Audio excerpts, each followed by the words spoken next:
총선 후보자 릴레이 인터뷰. 전종철의 전격시사 1부에선 조재희 민주당 송파갑 후보와 인터뷰했습니다. 맞상대인 여당 후보는 보수에도 새로운 얼굴이 필요하다면서 전격적으로 정치권에 등장한 분입니다. 박정훈 국민의힘 서울 송파갑 후보 전화 연결해서 자세한 얘기 나눠보겠습니다. 후보님 안녕하세요. 예, 안녕하세요. 박정훈입니다. 박정훈 후보님은 동아일보와 TV조선 등에서 27년간 기자로 활동했습니다. 워싱턴 특파원 뉴스 앵커 그리고 정치 시사 프로그램 앵커도 하셨는데 언론인에서 국회의원에 도전한 이유 뭡니까? 예, 문재인 정부 때 제가 TV조선에서 정치부장을 했었어요. 근데 당시에 문재인 정부에서 여러 가지 문제들이 있었고 그걸 견제하면서 이제 방송을 진행을 했었는데 이게 언론인으로서는 이 나라가 무너지는 위기를 막는데 한계가 있다는 생각을 많이 했고요. 그래서 실제 정치에 참여해서 지금 잘못되고 있는 것들을 바로 잡아야겠다. 그리고 보수에 특히 새로운 얼굴이 없다는 지적들이 많아서 제가 뭔가 국민들에게 새로운 모습으로 다가갈 수 있는 당의 모습을 보여주는 차원에서도 의미가 있는 도전이라고 생각합니다. 네, 정치 영역 첫 도전지로 송파 갑 지역 택한 것은 소명의식이다 이렇게 말했습니다. 무슨 뜻인지 좀 궁금하고요. 이 지역 단수 공천 받으셨는데 당에서 후보님께 어떤 점 크게 기대했다고 보세요? 일단 송파갑은요. 사실 강남 3구로 해서 서초, 강남, 송파 이렇게 분류를 하지만 송파는 완전히 차원이 다른 곳입니다. 지난번 선거 그리고 3.6%포인트 차로 김웅 의원이 승리를 했었는데요. 그만큼 박빙 지역이라고 볼 수 있어요. 저희도 지금 이제 저희가 내부적으로 분석하고 있기로는 이제 경합 우세 정도로 지금 보고 있습니다. 그만큼 선거가 어려운 지역입니다. 그래서 당에서도 새로운 얼굴, 젊은 얼굴이 나가서 여기를 좀 새로운 모습으로 유권자들에게 다가가야 한다 이런 얘기가 있었기 때문에 저도 여기를 이제 출마하게 된 거고요. 송파갑 유권자들이 또 의식 수준이 상당히 높고 기준도 까다롭고 높기 때문에 거기에 걸맞는 정치를 하기 위해서 현재 노력하고 있습니다. 네. 자, 그래서 이제 최근에 여론조사를 보니까 아까 경합 얘기하셨는데 박정훈 38.6, 조재희 32.2%. 여튼 오차 범위 내에 있습니다. 예. 이유가 뭐라고 보세요? 어떻게 분석하세요? 한 6%포인트 정도 차이가 나는 건데 과거에 김웅 의원 때도 조금 전에 말씀드렸지만 차이가 격차가 그 정도였고 또 그전에도 2%포인트밖에 차이가 안 나게 박인숙 의원이 승리한 적이 있습니다. 그렇기 때문에 현재 그 여론조사 나온 6%포인트 정도 격차가 난다는 것은 사실 격차가 여론조사 오차 범위 내에 있긴 하지만 그래도 유의미한 격차라고 저는 해석하고 있습니다. 그리고 현재 수도권 판세가 전반적으로 어려운 가운데서도 우리 송파갑 주민들께서 새로운 인물에 대한 기대감 그리고 뭔가 일을 잘할 수 있는 후보라는 데 대해서 공감하고 있는 것이 그런 수치로 나타났다고 저는 평가하고 있습니다. 이번 조사는 한국경제신문이 PMI에 의뢰해서 지난달 26일과 27일 송파갑 지역 유권자들을 대상으로 100% 모바일 웹조사 방식으로 진행됐고 자세한 사항은 중앙선거 여론조사심의위 홈페이지 참고하시면 됩니다. 자, 이런 어떻게 보면 3자 구도잖아요. 이런 구도 예. 속에서 박 후보님이 이제 정치 신인인데 인지도 끌어올리는 전략은 어떤 전략 쓰세요? 근데 인지도는요, 기본적으로 이제 TV 앵커를 했기 때문에 그 중장년층에서는 많이 알아보시고 저에 대해서도 생각이나 제가 또 이제 앵커 칼럼을 많이 진행을 했었기 때문에 제 생각을 기본적으로 좀 알고 계시는 분들이 많이 있는 것 같고요. 도움이 많이 되겠네요, 그거는. 예, 실제 그런 부분들이 저 이제 선거에서는 도움이 되고 있는 측면은 부인하기 어려울 것 같습니다. 당에서도 이제 그런 부분에 대해서 평가를 했던 것 같고요. 그래서 단수 공천을 일찍 1번으로 결정을 해 주신 것 같고요. 다만 이제 젊은 층에서의 인지도는 조금 다른 것 같아요. 아무래도 이제 시사 프로그램이나 종편이나 이런 부분들을 많이 보지 않는 분들이 젊은 층에 있기 때문에 그런 분들과 교감하기 위해서 이제 책데이 같은 것도 하고요. 그리고 저희 방이동에 먹자골목이 있는데 거기서 이제 젊은 분들과 자주 소통하는 기회를 만들고 있습니다. 그리고 최근에 이제 저희 송파갑 지역 내에 석촌 호수가 있어요. 거기에 이제 벚꽃 축제가 열리고 있습니다. 그래서 이제 젊은 분들, 지역에 계신 분들이 많이 이제 축제장으로 나오고 계신데 거기서도 자주 들러서 이제 젊은 분들과 소통하고 있습니다. 특히 이제 8호선이 우리 젊은 분들이 많이 사는 지역을 가고 있는데 거의 아침 시간 출퇴근 시간대에 배차 간격이 너무 길어요. 그래서 네. 8분 가까이 배차가 되는 경우도 있고 해서 그 배차 간격을 줄여서 8호선을 증차하는 그런 공약도 지금 내건 상태입니다. 네. 자, 그렇다면 송파갑 지역 최대 현안 뭔지 또 박 후보님의 핵심 공약 무엇입니까?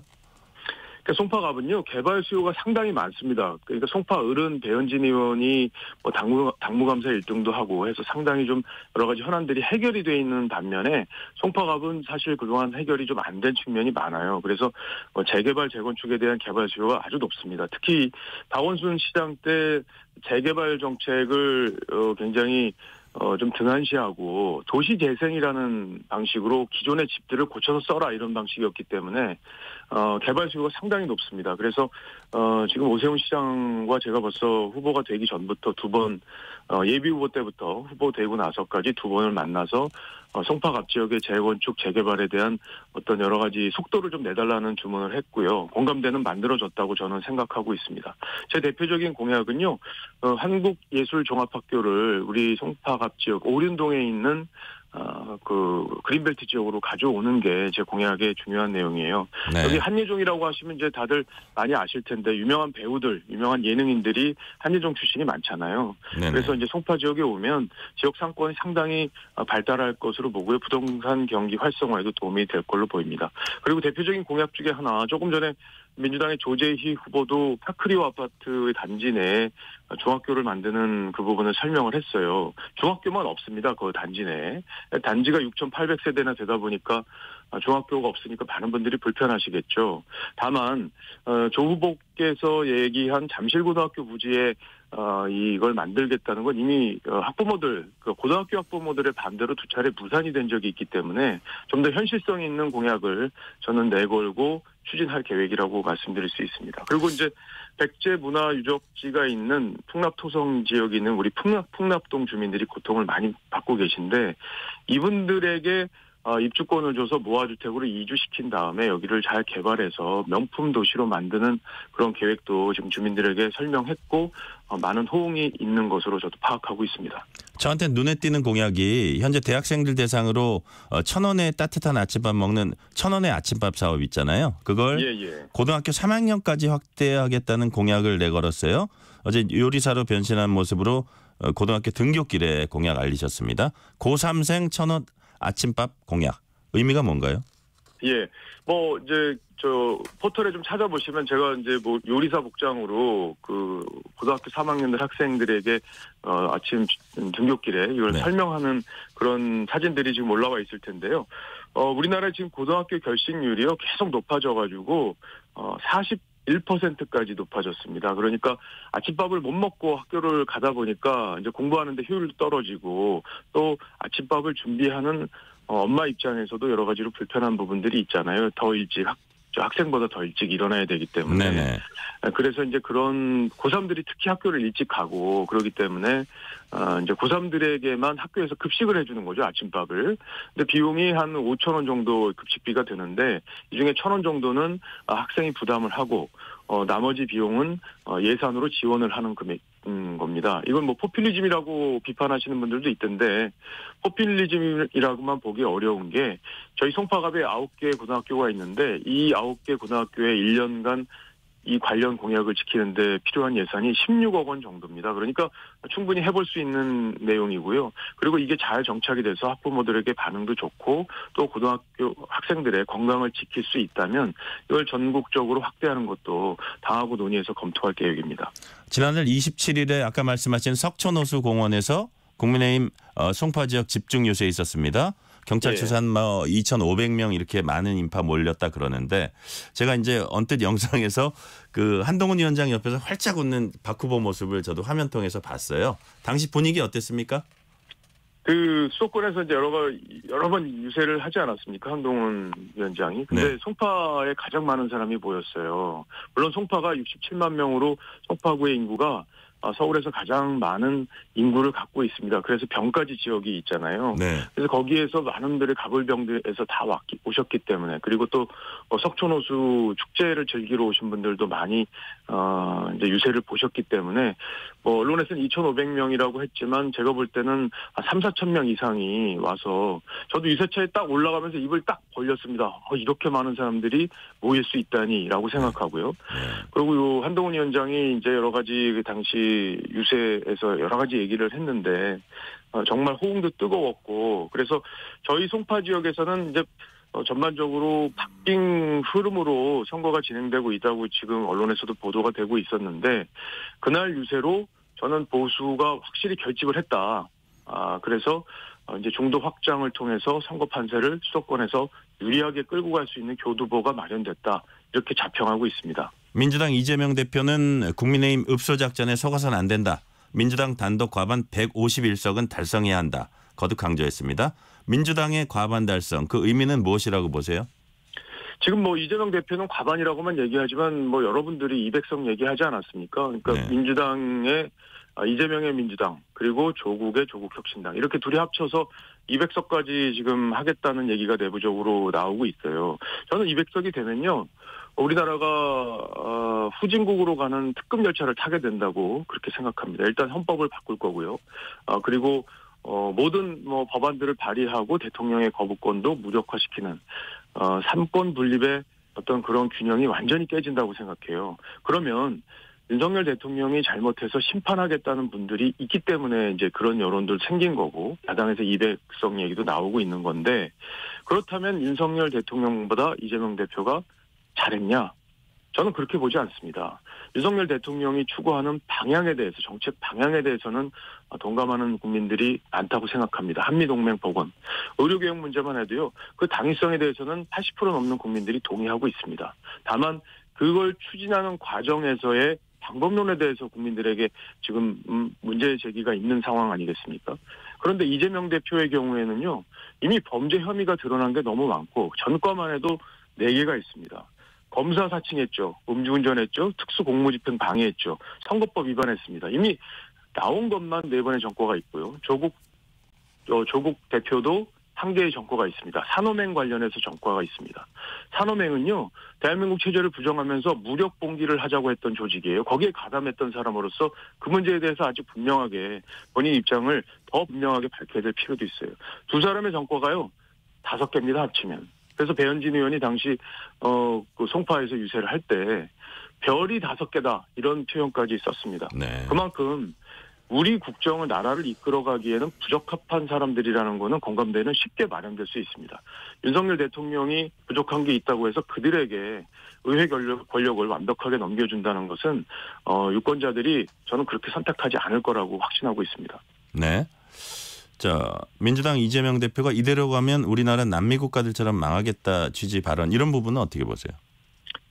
그러니까 이대로 가면 망한다는 게 이대로 이재명 대표가 승리해서 가면 망한다는 의미로 전 들었어요. 네. 이게요, 개헌하면요, 우리 대한민국 헌법 1조를 보면요, 대한민국은 민주공화국이다. 이게 1조 1항입니다. 2조가 대한민국 주권은 국민에게 있고 모든 권력은 국민으로부터 나온다. 이렇게 돼 있어요. 근데 이 조항이 이재명 대표와 조국 혁신당이 합쳐서 200석이 되면요, 대한민국은 이재명 공화국이다.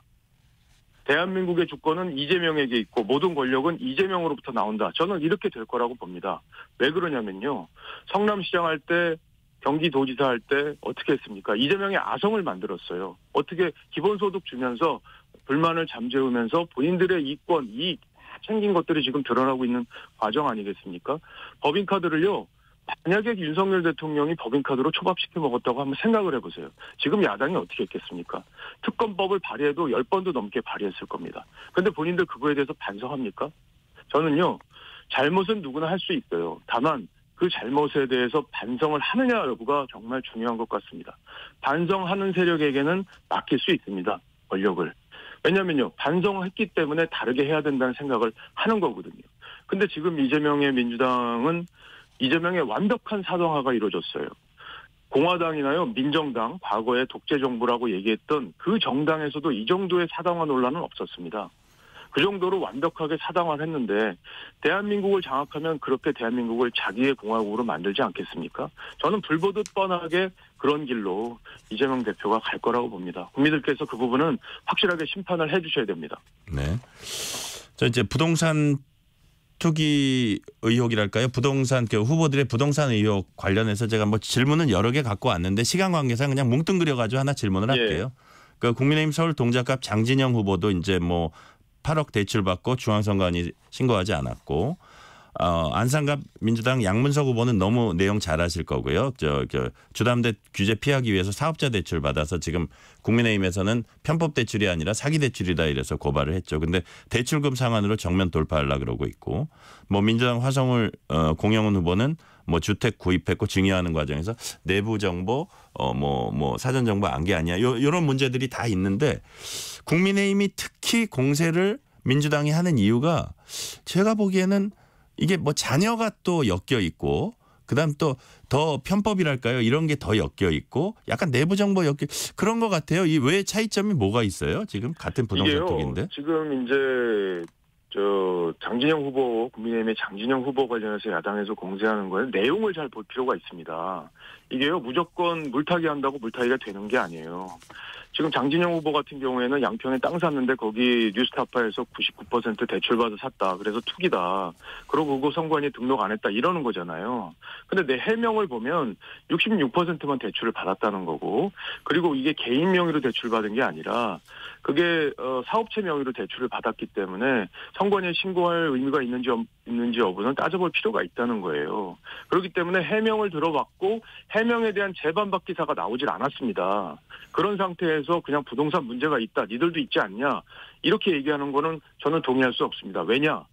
양문석, 공영훈 두 사람의 부동산 문제는 아주 심각해요. 내용이. 양문석 후보는 딸 명의로 조작을 해서 받은 거 아닙니까? 그 한동훈 위원장은 사기 대출이라고 얘기했어요. 사기 대출이라고 안 할 수가 없습니다. 거기에다가 그거 보도한 언론 개혁하겠다 그랬어요. 그게 말이 좋아 개혁이죠. TV조선도 보도한 거를 놓고 점수 조작해서 TV조선 재승인 안 하게 하려고 그렇게 했다는 의혹으로 지금 재판이 진행 중이지 않습니까? 그게 개혁입니까? 그러고요. 공영훈 후보는 더 심각하다고 저는 봅니다. 토지거래 허가구역 지정 하루 전날 집을 아들한테 30억짜리 집을 증여했는데 그 정보를 몰랐대요. 그걸 믿을 국민이 어디 있습니까? 그리고 그 딸이 또 자녀가 관련사 현대차 관련사에 취업을 하지 않았습니까? 김성태 전 원내대표가요. 딸 KT 취업 부정으로 했다는 문제로 해서 공천에서요. 사면이 됐는데도 저희 당은 배제했습니다. 그런데 민주당 그거 공천 포기할 정도, 박탈할 정도 아니다. 이렇게 얘기했습니다. 이게요, 잘못을 할 수 있어요, 누구나. 반성하는 게 중요하고요, 인정하는 게 중요합니다. 자, 다음 질문 갈게요. 한다고 되지 않습니다. 네네. 예. 민주당 수원정 김준혁 후보, 김준혁 후보죠.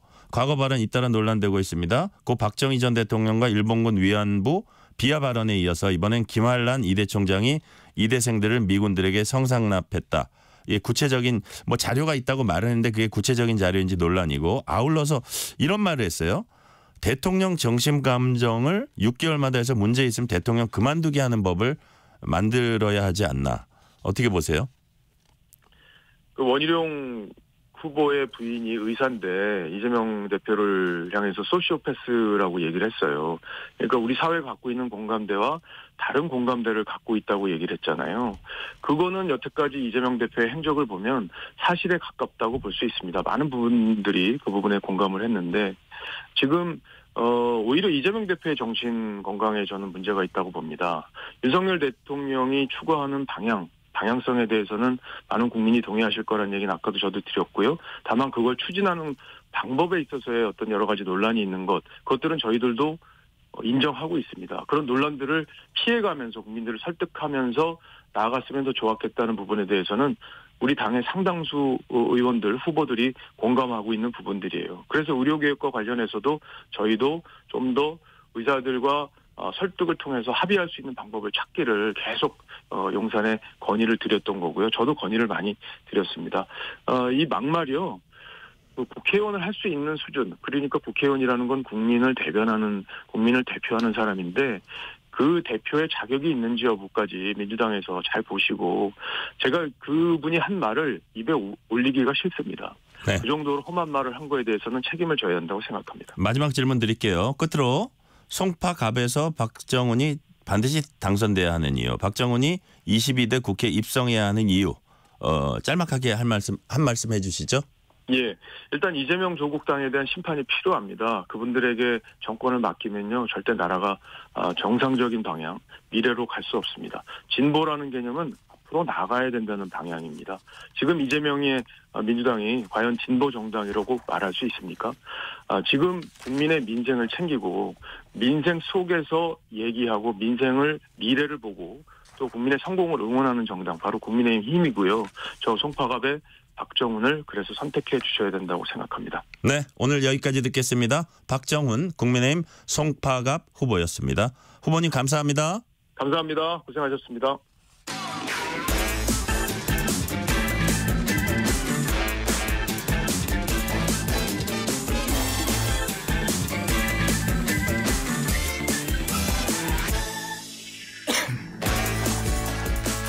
윤석열 대통령 대국민 담화 관련 얘기 한국경제신문 최영창 기자와 얘기 나눠봅니다. 윤석열 대통령이 어제 대국민 담화를 통해서 의대 정원 2,000명 증원의 정당성이랄까요? 그 명분 이런 것을 거듭 밝혔습니다.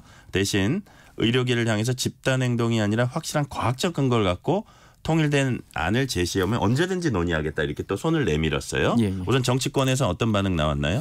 그 생각보다 여당 안에서도 대통령이나 정부에 대해서 이제 좀 더 유연한 태도를 요청하는 반응들이 나왔습니다. 이제 한동훈 국민의힘 선대위원장은 이 숫자에 매몰될 문제가 아니다 이렇게 밝혔는데요. 이 다수의 국민은 정말 의사 증원의 필요성에 공감한다. 하지만 이 반면에 지금 상황이 조속히 해결되는 것도 바란다. 저희는 국민이 원하는 그 방향대로 정부가 나서주길 바란다 이렇게 촉구를 했고요. 사선 중진인 윤상현 국민의힘 인천 동구 미추홀구의 후보도 이 지금 전공의를 비롯한 이해관계자들을 직접 찾아가겠다는 등의 구체적인 해법이 제시되지 않아 안타까웠다 이렇게 말을 했습니다. 그러니까 종합해 보면은 의료개혁에 대한 이 정부의 방향은 옳지만 어쨌든 이 숫자라든지 이런 그 2,000명이나 이런 것에 대해 너무 얽매이면은 대화의 빗장이 열릴 수 없다 이런 겁니다. 급기야 지금 서울 마포울 함은경 후보 같은 경우에는 이 당원직을 이탈해 주시길 바란다 이렇게 거친 언사를 표현하기도 했습니다. 여기에 대해서 또 그 홍준표 대구시장은 또 강하게 또 비판을 하더라고요. 예. 네네. 야권에서는 어떤 반응이 있었나요? 뭐 야당이다 보니까 아무래도 일제히 지금 뭐 불통 정부다 이렇게 나를 세웠는데요. 의사 출신이죠. 민주당 신현영 대변인은 논평을 내고 이 전향적인 태도 변화를 통해 의료 대란을 막고 대화의 물꼬를 틀지 않을까 내심 기대했으나 역시 마이동풍이었다. 이렇게 지금 비판을 했습니다. 신 대변인은 또 대통령과 정부는 뭐 2,000명이라는 숫자에 대한 고집과 집착을 버려야 한다. 부실 의대, 부실 교육을 방지할 수 있는 현장의 여건을 고려한 합리적인 증원 계획을 마련해 의료계를 설득하고 대화해야 한다. 이렇게 주문을 했고요. 이준석 개혁신당 대표도 윤 대통령의 대국민 담화를 보면서 대통령의 현실 인식에 개탄한다. 아무리 봐도 통치 능력이 없다. 이렇게 날선 반응을 보이기도 했습니다. 네, 그렇다면 의료계에서는 어떤 반응을 보였습니까? 굉장히 싸늘하고 강경합니다. 대한의사협회 특히 그랬는데요. 이전의 정부 발표와 다른 점을 살펴볼 수 없었다. 이렇게 깊은 실망감을 드러냈습니다. 김성근 의사협회 비대위 언론홍보위원장은 모든 국민들과 12만 의사들은 현재의 의정 대치 상황이 해결될 수 있는 실마리가 제시될 것으로 생각하고 많은 기대를 가지고 발표를 지켜봤지만 담화문 내용에서 이전의 정부 발표와 다른 점을 찾아볼 수 없었다. 이렇게 말을 했습니다. 또 이렇게 얘기했는데요. 의대 정원 증원에 대해 의료계와 많은 논의를 했다고 했으나 그 내용을 살펴보면 의료계의 의견은 전혀 들어주지 않았던 시간이었다. 이렇게 지적을 했습니다. 의협비대위는 이 증원 숫자를 논의의 대상으로 올리지 않는다면 협의할 이유가 없다. 이렇게 강경한 입장을 보였는데요. 이면택 의협 회장 당선인 이날 언론에 이렇게 얘기했는데요. 입장이 없다는 게 공식 입장이다. 이렇게 잘라 말했습니다. 그러니까 무슨 뜻일까요? 불만을 그런 식으로 나타낸 건가요? 지금까지와 다른 게 없기 때문에 뭐 얘기할 게 뭐가 있겠냐 이런 뜻으로 해서 그렇죠. 대통령 담화에 대해 뭐 왈가할 필요 없다. 뭐 이런 식으로 굉장히 강경하게 나선 겁니다. 네. 그럼에도 상황이 반전될 수 있다고 이제 기대 섞인 반응도 나왔어요? 그렇습니다. 이제 의료 쪽 분야 전문가인데요. 정영선 연세대학교 보건행정학과 교수는 이렇게 얘기했습니다. 대통령이 직접 나와서 의정협의 과정에 대해 구체적인 날짜와 횟수까지 얘기한 건 처음 있는 일이다. 의대 증원이 그냥 한 게 아니라는 메시지다. 이렇게 평가를 했는데요. 정 교수는 또 이렇게도 얘기했습니다. 의사들도 더는 명분도 실리도 없어진 상태다. 추가 타협의 여지도 없이 퇴로가 막혔다. 사람들이 돌아오는 건 시간 문제다. 이렇게 전망을 했고요. 조승현 지방의료원연합회장, 인천의료원장인데요. 정부에서도 의료계가 통일된 안을 가져오면 협의할 여지가 있다고 열어두고 이제 공을 의료계로 보낸 거다. 의료계도 고민에 빠지지 않을까 싶다. 이렇게 얘기했는데요. 복귀 여부를 고민하던 절반 정도의 전공의들의 복귀 여부는 아직 예측 불가다. 이렇게 전망을 했습니다. 네. 전국 의과대학 교수들은 어제부터 외래 진료를 자발적으로 이제 축소하기로 했는데 이미 시작된 거죠. 현장에선 어떤 분위기였습니까? 네. 이제 생각보다 그 우려했던 진료 공백이 당장 크게 나타나진 않았는데요. 네. 이제 우선 이제 서울대병원 등 빅5 병원이라고 우리가 얘기하죠. 외래 진료 축소 현황을 보면요. 서울대병원의 경우는 당장은 뭐 지난주와 비슷한 수준이다 이렇게 얘기했습니다. 서울 성모병원도 외래 축소 단축 근무 시행 관련 병원 측 공지는 아직 없지만 상황을 지켜보고 있다 이렇게 밝혔고요. 세브란스 병원은 외래 진료 축소는 없다고 이렇게 말했습니다.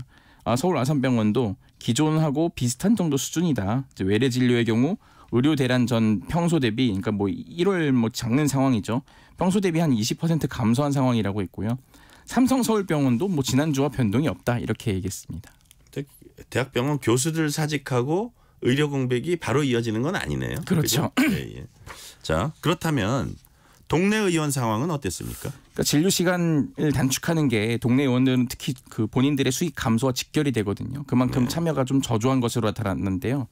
그러니까 저 같은 경우에도 아이 때문에 소아과를 자주 가는 편인데 그래서 이제 병의원 요즘 예약 앱을 쓰거든요.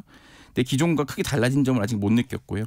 그럼에도 불구하고 환자들이나 이제 보호자 입장에서는 내가 다니는 의원도 이 축소 진료를 하면 어떡하지 하는 이런 좀 불안을 느끼면서 진료를 받는 경우가 좀 많고요. 네네. 예. 그래서 현재 의사협회는 개원이들도 주 40시간 근무를 하겠다 이렇게 선언은 한 상황이지만 의협이나 뭐 대한개원의협의회 차원에서 이제 공문을 내려보나 이 같은 캠페인을 하는 건 또 아닙니다. 이 때문에 실제 개원의 차원에선 진료 축소를 하긴 당장 쉽지 않을 것이다 이런 전망이 지배적입니다. 네. 그런데 이런 와중에 전국 의과대학 학생 13,000여 명이 의대 증원 처분 취소 소송 제기했다고요. 네. 이제 의대 교수하고 전공의 이렇게 있고 거기다가 이제 현직 의대생들, 현역 의대생들, 이 의대생들이 또 소송 대열에 합류했는데요.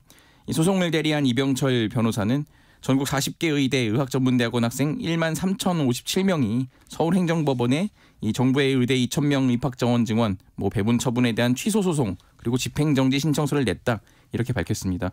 소송 대상은 복지부와 교육부고요. 앞서 이제 복지부가 지난 2월 6일 이제 2025학년도부터 매년 2,000명씩 이 전국 의대 입학 정원을 증원하겠다 계획을 발표했잖아요. 네네. 이 변호사는 이제 4차 집행정지 신문에서 의대 정원 증원으로 인해서 이 문제는 6년 뒤가 아니라 내년부터 생기는 거다. 이제 본과생이나 전공의의 교육 질도 떨어지고 교수를 당장 데려오는 것도 불가능해 이 전국 40개 대학 교수가 혼란을 버텨야 한다. 이렇게 지금 주장을 내놓고 있습니다. 네.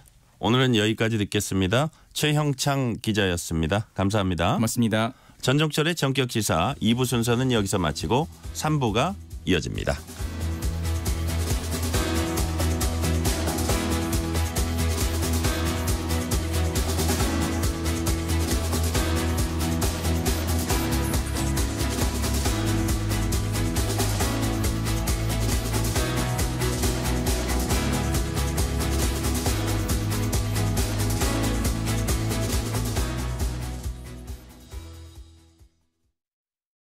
잠시 후 8시 반부터 일부 지역국에서는 해당 지역 방송을 보내드립니다.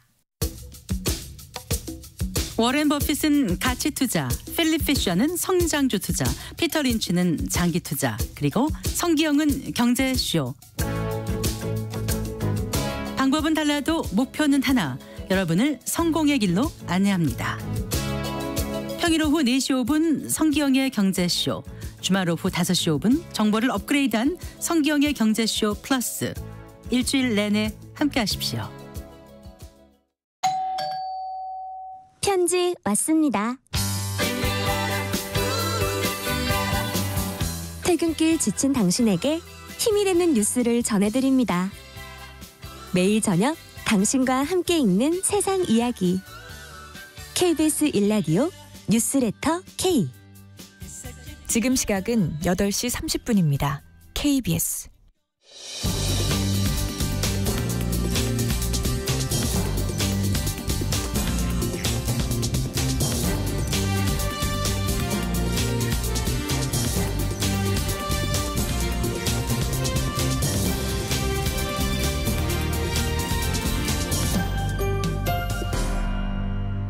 전종철의 전격 시사.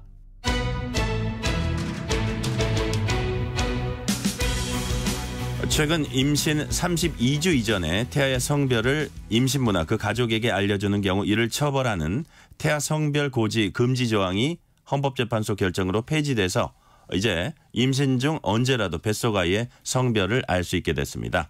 법학다식 오늘은 태아의 성별 고지를 제한하는 의료법 조항에 대한 헌법재판소의 위헌 결정이 가진 의미 그리고 향후 전망 짚어봅니다. 오늘은 이휘관 변호사와 함께합니다. 이 변호사님 안녕하세요. 네, 안녕하세요.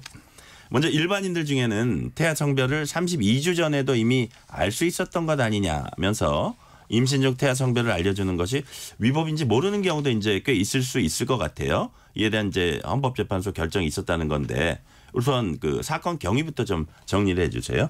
네, 가령 어느 부부가 임신을 하고서 임신을 확인한 후에 병원을 다니지 않습니까? 좀 검사도 하고 그래야 되니까요.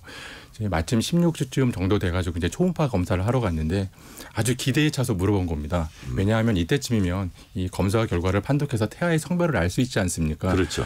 그랬더니 의사왈 의료법상 성별 고지 금지 조항 때문에 내가 알려줄 수 없다. 라고 얘기한 겁니다. 그래서 어쩔 수 없이 이 부부는 실망하고 돌아오게 된 태아의 성별을 알 수 없었던 거죠. 이 부부는 32주 지나서 다시 가야지만 성별을 알 수 있게 되는 그런 상황이었는데요. 네. 물론 현실에서는 유야무야 이 태아의 성별을 알게 되는 경우가 적지 않지 않습니까? 그렇죠. 네. 이제 마침 이와 비슷한 상황에 처해있던 부부가 실제로 이 의료법상 성별고지 금지 조항을 들고서 헌법재판소로 간 겁니다.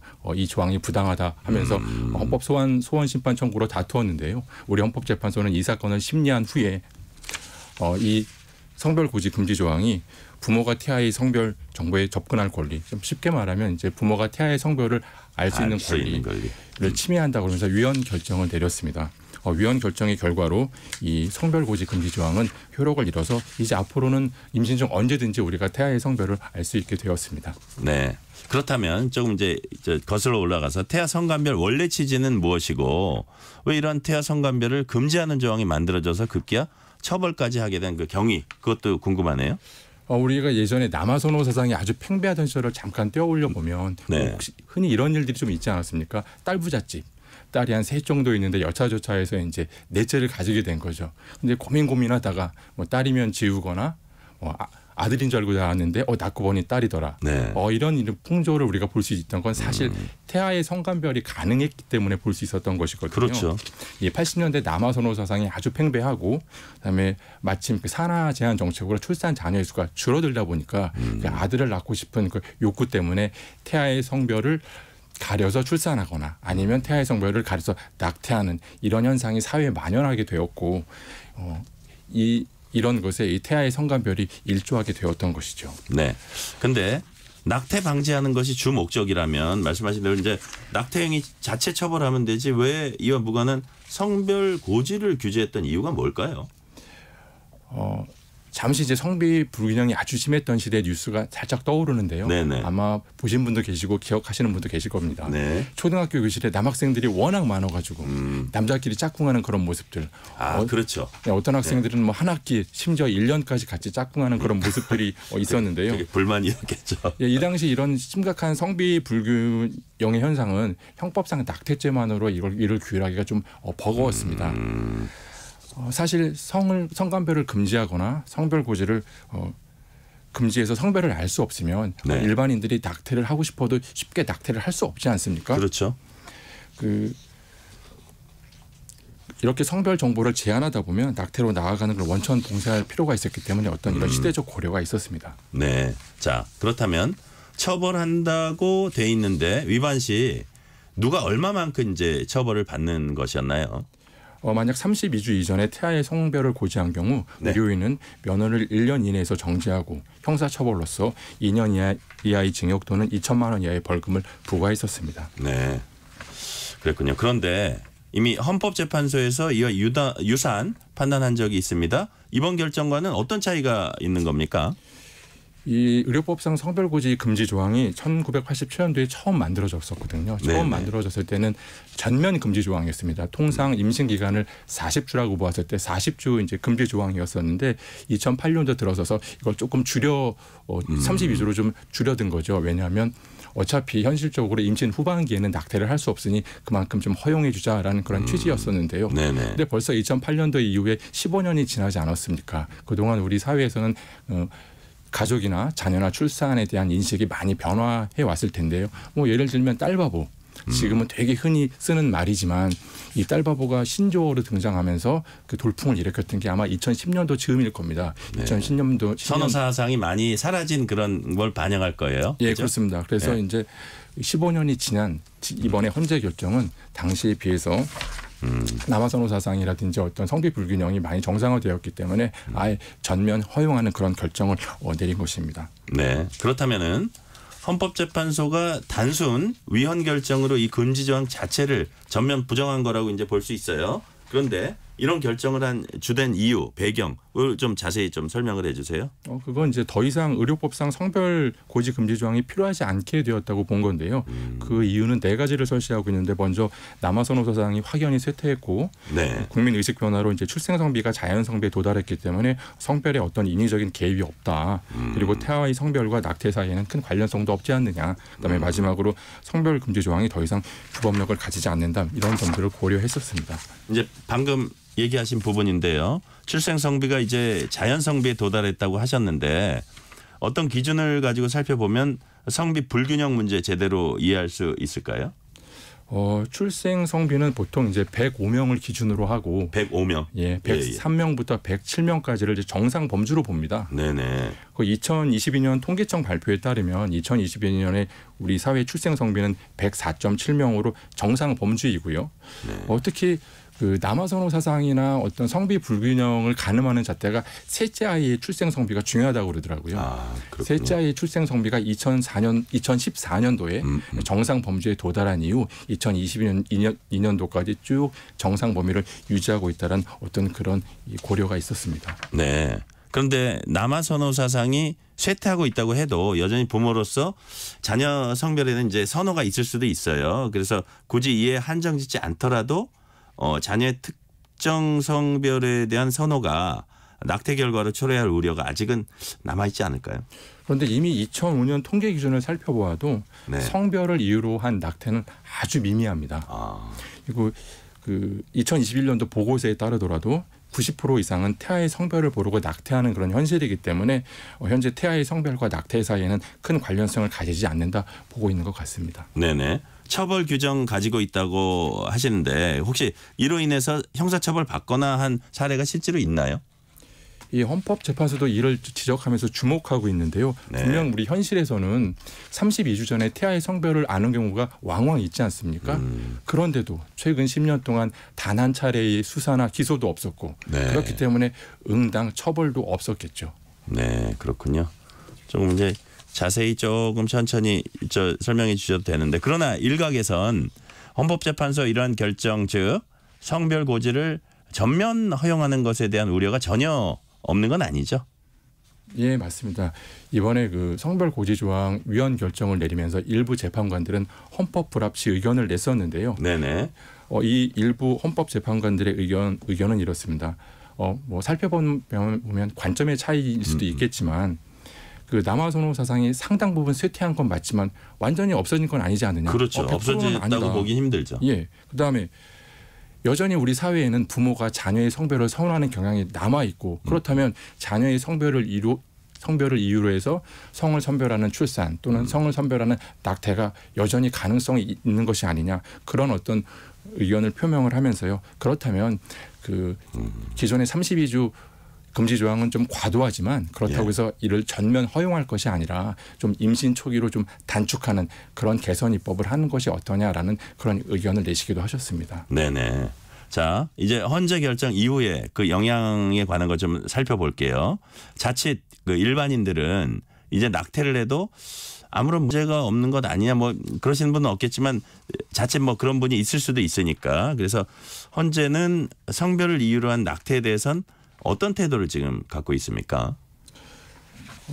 헌법재판소가 이번에 이런 위헌 결정을 했다고 해서 그 헌법재판소가 그 낙태에 대해서 뭐 권장하거나 낙태를 긍정하는 건 절대 아닙니다. 헌법재판소도 여전히 태아의 생명 보호는 국가의 어떤 막중한 책임이라고 볼 수 있거든요. 그렇죠. 당연히 그 성을 선별하는 낙태에 국가가 적극적으로 개입해서 규제해야 된다는 입장인데요. 다만 그 낙태 시에 그 태아의 생명이 침해되는 거는 엄밀히 보면 성별 고지가 아니라 낙태 행위 때문에 태아의 생명이 침해되는 것이 아니냐. 그렇다면 국가가 개입하더라도 성별 고지 단계가 아니라 낙태 단계에서 개입하는 것이 맞다는 그런 입장입니다. 네. 다만 현재 2019년도에 형법상 낙태죄가 헌법 불합치 결정을 받았습니다. 예. 그래서 2021년도 1월 1일부터 이 형법상 낙태죄가 이제 효력을 상실한 상태인데요. 그렇기 때문에 이번 성별 고지 조항의 위헌 결정과 맞물려서 네. 이 어떤 성선별 낙태에 대해서는 우리 사회에 이를 마땅히 규율할 만한 법과 제도가 마련되어 있지 않은 그런 상태입니다. 네. 그래서 헌법재판소도 이러한 어떤 입법 공백의 상태를 갖다가 지적을 하면서 어떤 국회의 개선 입법을 통해서 이런 낙태에 관련된 어떤 사회 현상을 조속히 해결할 것을 촉구하고도 있습니다. 네. 그렇다면 낙태를 바라보는 외국의 입법 내는 어떤지 또 궁금하네요. 낙태에 대해서는 대부분의 국가가 일정한 요건 하에 네. 비범죄화하는 추세입니다. 유럽도 대부분 그런데요. 여기서 일정한 요건이라는 건 뭐냐면 낙태는 어차피 임신 중에 이루어지지 않습니까? 그러니까 임신 몇 주 이내, 임신 몇 주 이내라는 첫 번째로 기간 요건이 필요하고요. 예. 모든 낙태를 허용할 수 있는 건 아니기 때문에 불가피하게 낙태를 허용하는 사유들을 갖다가 두 번째 그 허용 요건으로 보고 있습니다. 기간 요건을 놓고 보자면 나라마다 조금 차이는 있지만 유럽의 대부분 국가가 14주 방식을 채택하고 있고요. 영국과 우리나라는 조금 더 길게 24주 방식을 채택하고 있습니다. 네. 이 낙태를 허용하는 이 낙태 허용 요건은 뭐 예를 들면 근친혼의 임신 또는 강간 등의 어떤 범죄를 통한 임신 뭐 또는 임신을 했는데 산모가 생명이나 신체에 아주 위험한 상황에 처해져 있는 뭐 이런 예들이 있지 않겠습니까? 그래서 이런 낙태 허용 사유는 나라마다 조금 차이가 있지만 대략 6개, 7개 범위에서 이를 정하고 있습니다. 네. 다만 우리나라가 조금 특이한 건 그 외국과 달리 사회 경제적 원인을 낙태의 허용 사유로 보고 있지 않습니다. 사회 경제적 원인이라는 건 예를 들면 우리가 부부가 혼인 중에 혼인이 파탄이 돼서 이혼 직면에 이태한 임신이라든지 미성년자가 결혼도 하지 않은 상태에서 원치 않는 임신을 하는 경우 이런 것들이 이제 대표적인 사회적 경제적 원인에 의한 그 낙태 허용 사유인데요. 네네. 어쨌든 우리 모자보건법은 이런 사회 경제적 원인에 의한 낙태 허용 사유를 받아들이지 않고 있고 그래서 일각에서는 이런 부분에 대한 개선 입법이 필요한 것이 아니냐 어떤 그런 의견들을 계속해서 내고 있는 상황입니다. 네. 오늘 아주 어려운 내용인데 쉽게 잘 설명해 주셨어요. 오늘 여기까지 듣겠습니다. 법학다식 이휘관 변호사였습니다. 감사합니다. 예, 감사합니다. 지금 시각 8시 43분입니다. 네, 화요일 출근길인데요. 먼저 서울 시내 상황입니다. 올림픽대로 공항 쪽으로 천호대교에서 올림픽대교 사이 1차로는 작업으로 막혀 있어서 주의가 필요하겠습니다. 경부고속도로 서울 방향은 달래내고개에서 반포까지 막히고요. 이전으로 수원에서 싱글분기점까지 정체입니다. 반대 부산 쪽으로는 잠원에서 서초, 죽전에서 수원까지 천천히 가고요. 목천 부근에서는 고장난 승용차가 서 있습니다. 경인고속도로 서울 방향은 부천에서 신월까지 정체고요. 반대 인천 쪽으로는 인천요금소에서 부평까지 밀리고 있습니다. 서해안고속도로입니다. 서울 방향인데요. 당진 부근에 화물차 고장나 있고요. 서해대교 부근 3차로는 대형 화물차가 서 있습니다. KBS 교통정보센터에서 정현정입니다.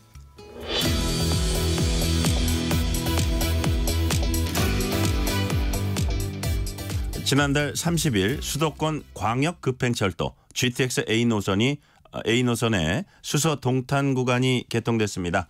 광역버스로 1시간 넘게 걸리던 구간을 20분으로 단축했다는 평가도 나옵니다. 백원국 국토교통부 2차관 연결해서 GTX 개통 효과와 앞으로 계획 짚어봅니다. 차관님 안녕하세요. 네, 안녕하십니까. 자, GTX A 노선 개통 나흘째를 맞았습니다.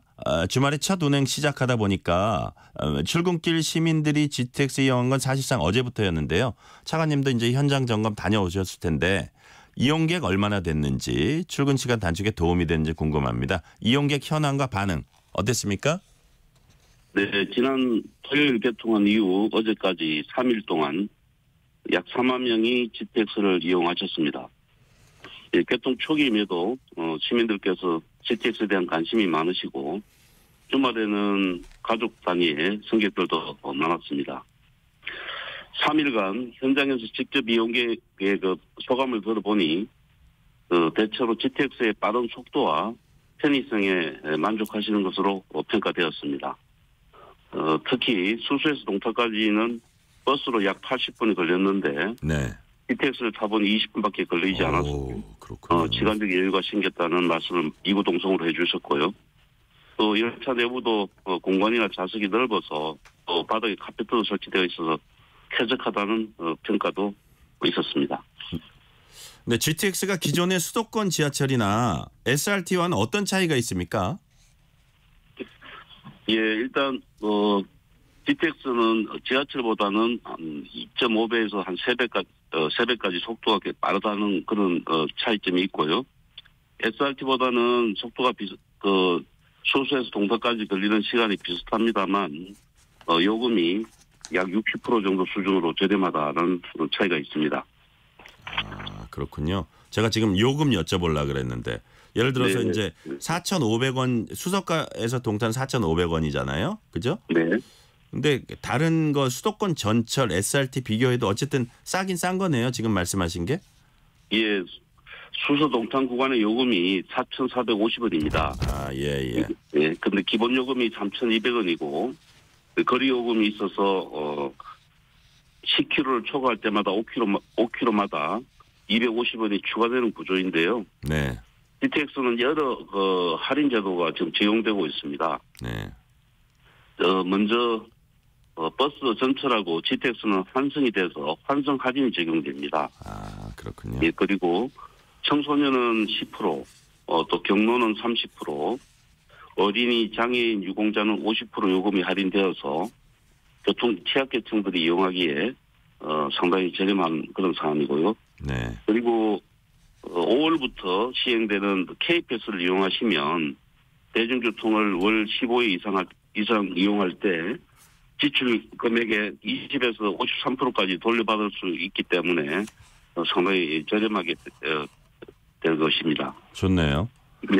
자, 그리고 아까 제가 뭐 단축 시간이라든지 요금 말씀드렸는데 또 이제 뭐 아쉬움 지적하는 사람들도 있어요. 우선 도심 접근성이에요. 그 현재 GTX 수서역에서 운행 끝납니다.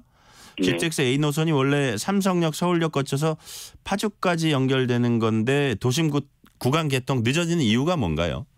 네, 말씀하셨듯이 GTX A 전체 노선은 저 북쪽에 있는 파주 운정에서부터 남쪽으로 화성 동탄까지 82km 구간입니다.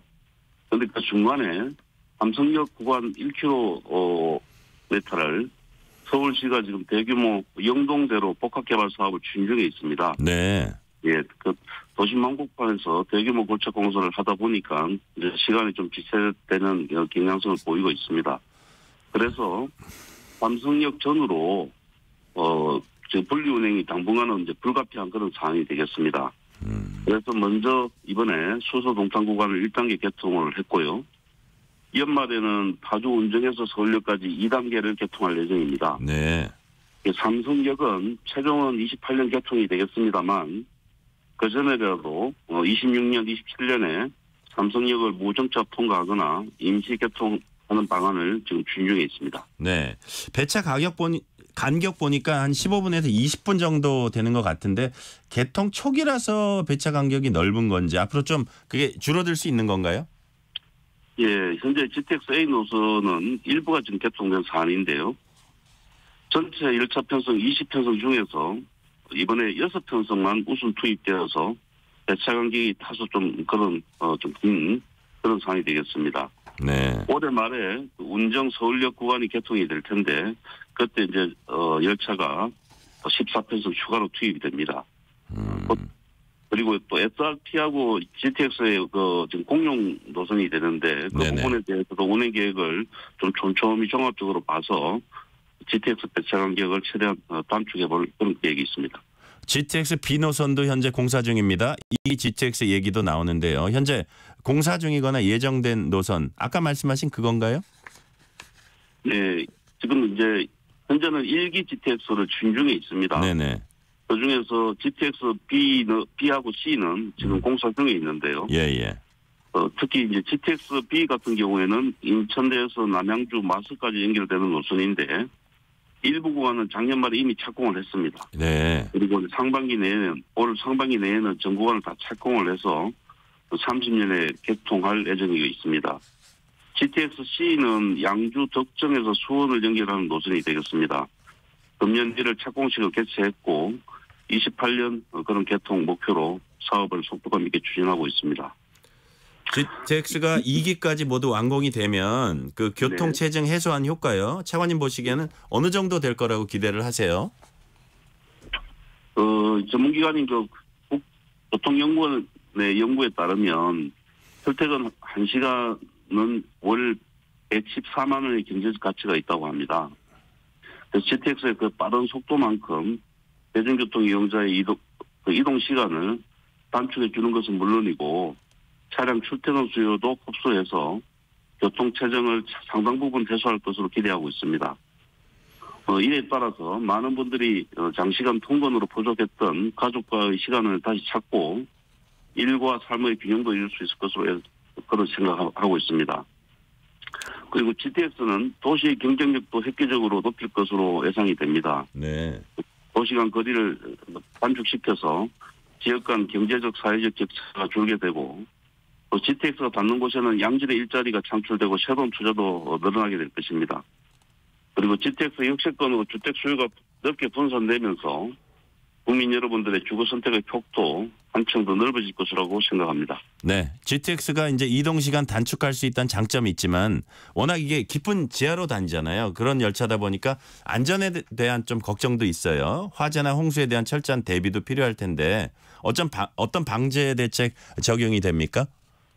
예, 말씀하셨듯이 이제 대심도다 보니까 여러 가지 안전과 관련된 인프라가 구축이 되어 있습니다. 터널, 정거장의 하재 등을 대비해서 방지 시설이 구축되어 있는데요.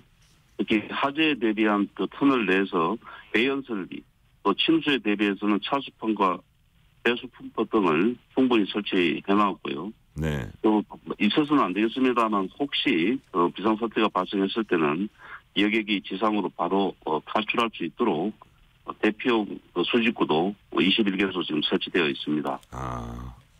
그리고 터널 내 하재 차량 고장 등에 대비해서 승객 안내 대피 방법이라든지 차량을 경영하고 구조하는 체계라든지 그런 대신도 특성에 맞는 상황별 대응 방안과 관계기관들의 역할 분담을 정립한 지금 매뉴얼도 꼼꼼히 준비해 놓은 상태입니다.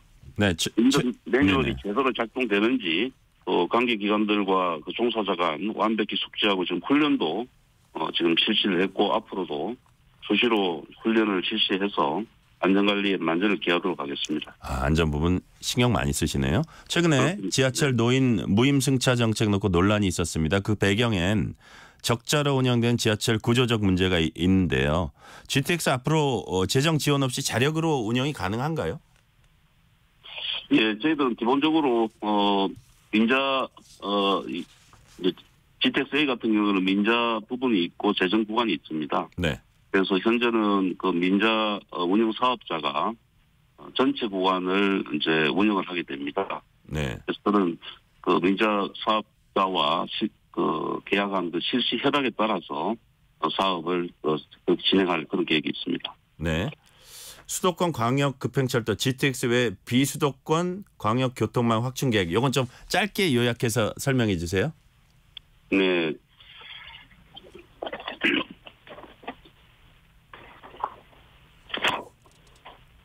비수도권 광역 교통망 확충 계획이요? 네. 지금 뭐 2기 GTX 노선을 말씀하시는 것 같습니다. 예, 맞습니다. 예, 지금 현재 A 노선에 A, B, C 노선을 연장하는 계획을 추진 중에 있습니다. 네네. 예, A 노선은 남쪽으로 평택시까지, B 노선은 동쪽으로 춘천시까지, C 노선은 북쪽으로는 동두천시와 남쪽으로는 천안 아산시까지 연장하는 계획을 추진 중에 있습니다. 네네. 그리고 DF 노선도 지금 진행을 하고 있는데요. 저는 DF 노선은 제5차 철도망 계획 수립할 때 노선을 확정하게 됩니다. 내년 이제 6월달까지인데요. 그리고 이번 정부 내에서 이 사업들에 대한 예비 타당성 조사 통과를 목표로 속도감 있게 사업을 추진할 계획이 있습니다. 네, 말씀 감사합니다. 오늘 여기까지 듣겠습니다. 백원국 국토부 이 차관이었습니다. 감사합니다. 감사합니다.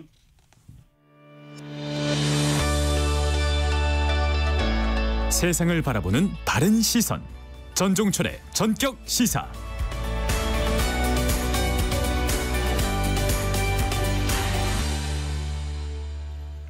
독일에서 현지 시각 어제부터 대마초가 합법화됐습니다. 지난 2월 의회를 통과한 마약법 개정안이 시행된 겁니다. 수도 베를린에서는 이를 자축하는 행사가 열려서 축제를 방불케 했습니다. 다만 이번 합법화와 무관하게 한국인은 독일에서 대마초를 피웠다간 한국 마약류 관리법에 따라서 처벌을 받게 됩니다. 독일 주재 한국 대사관은 대마 성분이 포함된 담배나 음료 등을 무심코 피우거나 먹는 일이 없도록 사전에 확인할 것을 당부했습니다. 4월 2일 전종철의 전격 시사 여기서 마칩니다. 진행의 전종철 기자입니다. 감사합니다.